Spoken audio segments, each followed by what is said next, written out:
More than 800 people have gone into space. Fewer than 25 people have ever reached the deepest point of our ocean. We have better maps of the surface of Mars than we have of the floor of our own ocean. This is one of the strangest facts in modern science, and almost nobody stops to ask why. So why do humans explore space more than they explore the ocean? The ocean covers more than 70% of Earth. It holds almost all of the water on this planet, and inside that water lives the largest share of life on Earth, most of it never seen by a human eye. Space, by comparison, is empty for millions of miles in every direction. There is no air, no water, and as far as we know, no life at all. Logic would suggest we should study the ocean first, since it is closer, cheaper to reach, and full of things we still do not understand. But here is the terrifying reason humans avoid the ocean than the space, because this is the part most people never think about. The moment you drop below 200 meters in the ocean, sunlight disappears completely. Scientists call this the midnight zone, and it covers most of the ocean's volume. There is no light down there at all, not even a trace, and it stretches for miles in every direction, with nothing but cold black water pressing in from all sides. A human being dropped into that zone, without a submarine, would be crushed within seconds, because the water pressure at those depths is strong enough to compress a human body, the way your hand can crush an empty can. This is not an exaggeration. It is simple physics, and it is one of the main reasons humans built rockets before we built vehicles that could survive the deepest parts of our own ocean. The creatures that live in this darkness did not evolve to be gentle. Down in the midnight zone lives the anglerfish, a creature with a glowing lure hanging in front of its mouth like bait, used to pull smaller fish close enough to swallow whole. Its jaw can unhinge and stretch wide enough to eat something almost as big as its entire body. Nearby swims the giant squid, an animal that can grow longer than a school bus, with eyes bigger than the size of dinner plates, larger than the eyes of any creature on Earth, built specifically to catch the faintest trace of light in total darkness. For centuries, sailors told stories of these creatures dragging ships down into the water, and for a long time, scientists dismissed those stories as myth. Then in 2004, researchers finally captured a photograph of a live giant squid in its natural habitat for the first time in human history. The myth was real. It had simply been living far deeper than anyone had the technology to reach. Go even deeper, past the point most submarines can survive, and you reach the Mariana Trench, the deepest place on our planet. The pressure there is more than 1,000 times greater than the pressure at the surface of the ocean. To put that in a simple way, it is like having 50 jumbo jets stacked on top of your body all at once. And yet, even in this crushing, freezing darkness, scientists have found those life. They have found strange, pale sea creatures with no eyes, living near cracks in the ocean floor, called hydrothermal vents, where water shoots out at temperatures hot enough to melt lead, surrounded by total darkness and total cold just a few feet away. Around these vents live giant tube worms with no mouth and no stomach, giant white crabs, and shrimp with sensors on their backs instead of eyes, because eyes are useless in a place where light has never once existed since the beginning of the planet. One of the most disturbing discoveries in ocean history came from something called a whale fall. When a whale dies and sinks to the ocean floor, its body becomes an entire ecosystem, feeding creatures for decades. Scientists who filmed the whale falls for the first time watched swarms of eyeless worms, called bone worms, that survive by growing directly into the whale's skeleton and digesting the bone itself from the inside out. Nothing about this process is visible from the surface. It happens in complete silence, in complete darkness, thousands of meters below any boat, and humans only discovered it by accident, decades after we had already walked on the moon. Here is something surprising. That is not about the creatures at all, but about the ocean itself, as a machine built to destroy anything that enters it uninvited.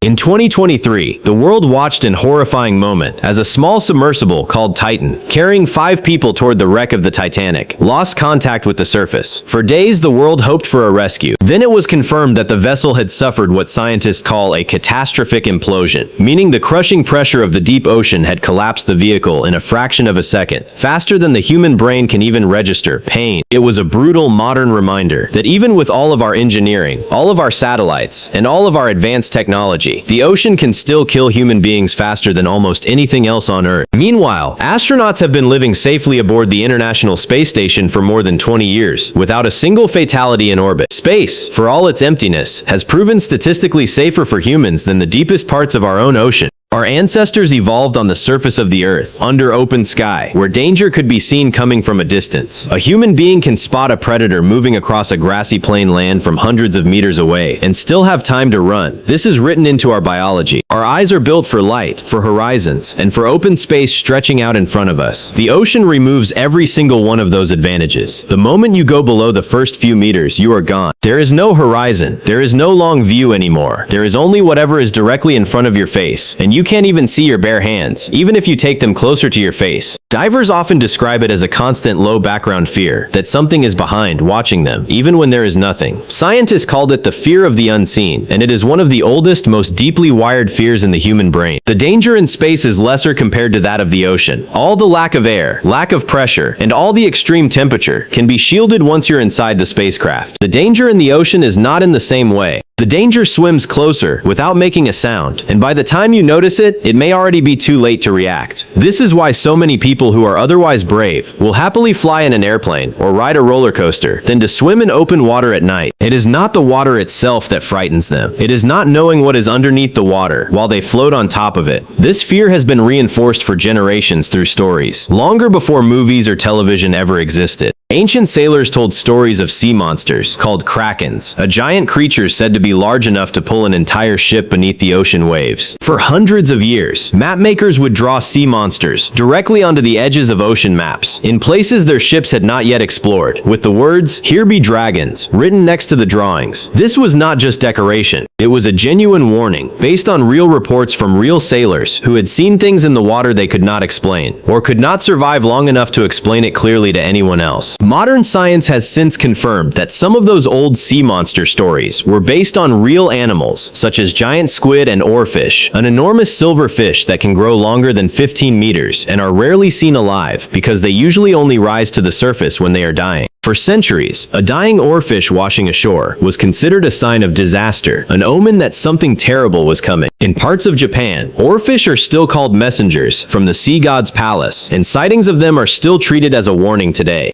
Modern deep-sea documentaries have only made this fear stronger, not weaker, because for the first time in history, cameras have shown us creatures that are somehow worse than anything ancient sailors imagined. Things like this guy. Yes, that's the goblin shark, a species that looks almost prehistoric, has a jaw that shoots forward out of its skull to catch prey, snapping forward like a mechanical trap before pulling back into place. Or the frilled shark, a species so old that scientists once believed it was extinct, and has rows of needle-like teeth curved backward, arranged in a pattern designed specifically so that once something is caught, there is no possible way for it to escape. When footage of these animals reached the public for the first time, it confirmed there are terrifying creatures existing inside the ocean for centuries. This is why deep ocean is not just simply unexplored, but is actively hostile to anything that enters it, which contains evolution across millions of years, built to trap, crush, and consume. History is full of moments that prove this fear was never just imagination. In 1872, a ship called the Mary Celeste was found drifting in the Atlantic Ocean, completely empty. The sails were still up, the cargo was untouched, and a meal was left half-eaten on the table. The captain, his family, his entire crew, and every single person on board had vanished without a trace. No bodies were ever found anywhere. To this day, nobody knows exactly what happened in those final moments in the ocean. Modern cases are still just unsettling. This danger did not just end with old wooden ships. In 2010, a young swimmer in Australia was attacked by a shark in shallow water. Witnesses on the beach could see it happen in real time, and still could not reach him in time to help. In 2015, off the coast of Réunion Island, a surfer paddling near the shore was pulled underwater so quickly that his companions barely had time to react before the water around them turned red. Réunion Island became so well known for these attacks that authorities eventually banned surfing in several areas altogether. Not because the water looked dangerous, but because again and again, people who entered it simply did not come back at all. Commercial fishermen, who spend more time on the ocean, tell similar stories that rarely make headlines. Every year, sailors and fishermen are reported missing at sea, swept overboard during storms, pulled under by currents stronger than any human can fight, or lost in waters too deep and too dark for any search team to recover them. Most of these disappearances are never fully explained. There is no crime scene, no witness, and often no body. Even trained divers, wearing the best equipment modern engineering can build, are not safe from these same incidents. In cave diving, considered one of the most dangerous forms of underwater exploration on Earth, divers enter narrow, flooded tunnels beneath the surface, sometimes squeezing through gaps, barely wider than their own bodies, with zero natural light and often zero way to turn around. They die in these underwater caves, not from any creature, but simply from the environment itself. Probably they might die from a sudden loss of direction, or a silt cloud that turns the water completely black in seconds, or an oxygen tank that runs out just meters from the exit. Search teams sent to recover their bodies sometimes cannot enter the same passages safely, and in some known cases, the divers were never recovered at all. They're left permanently inside the flooded tunnels that killed them. What makes all of these events different from an accident on land is the complete silence disappearance. When something goes wrong on a mountain, there are usually footprints, a phone signal, or a trail of evidence leading searchers toward an answer. But when something goes wrong in the ocean, the water erases almost everything within minutes. This is why so many ocean disappearances ended with reports like, "Lost at sea, cause unknown." These are the reports that have been written thousands of times across human history, and will likely be written thousands of times again. We don't pray so. This is the fear that built itself into the human mind, long before anyone understood biology, or ocean currents or shark behavior. It is the fear of entering a place where the normal rules of rescue do not work. A person can vanish in full view of people who love them, and still can't do anything. Space took all of our attention because it felt clean and calm. If you enjoyed this video, please do subscribe, and if you want me to dive deep into the mystery of our ocean, tell me in the comment section. Have a nice day.